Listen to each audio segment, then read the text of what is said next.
একটা অলিখিত free licence পেয়ে গেছে মানুষ হত্যার, টাকা লুটের, টাকা পাচারের একের পর এক তারা এই কর্মকাণ্ড করছে। যারা অপরাধী তারা পাপকে লুকিয়ে রাখতে চায়। বাংলাদেশ ব্যাংকে সাংবাদিকদের যাওয়া নিষেধ। ব্যাংক লুটের এবং দুর্নীতির চিত্র যাতে সাংবাদিকরা না পায় এই কারণেই এই নিষিদ্ধ করা হয়েছে সাংবাদিকদের বাংলাদেশ ব্যাংকে।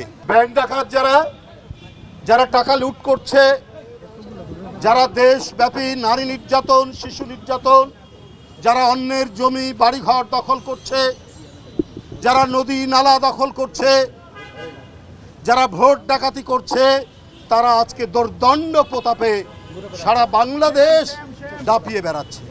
তারা কারা? তারা সবাই ক্ষমতাসীন দলের লোকজন। এটা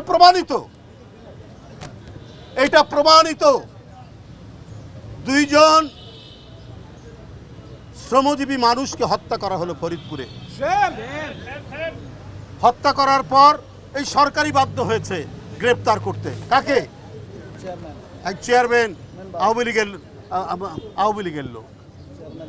প্রত্যেকটি জায়গায় সমস্ত দুর্বৃত্তপনা, সমস্ত সন্ত্রাস, সমস্ত রক্তপাত করছে এই সরকারের লোকজন।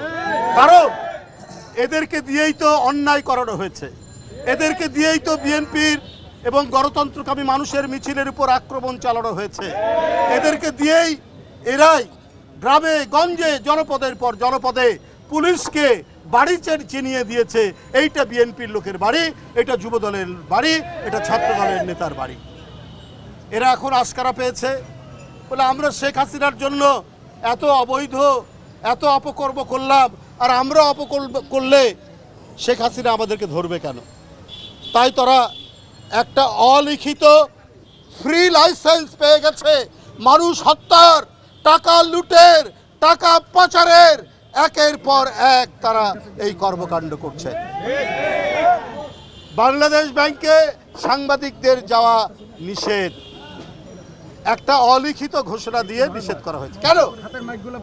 ব্যাংকের কত টাকা চুরি হয়েছে, আর এই টাকা যারা লোপাট করেছেন তারা হয় আওয়ামী লীগের এমপি ছিলেন বা আছেন, অথবা মন্ত্রী, অথবা আওয়ামী লীগের ঘনিষ্ঠ জন।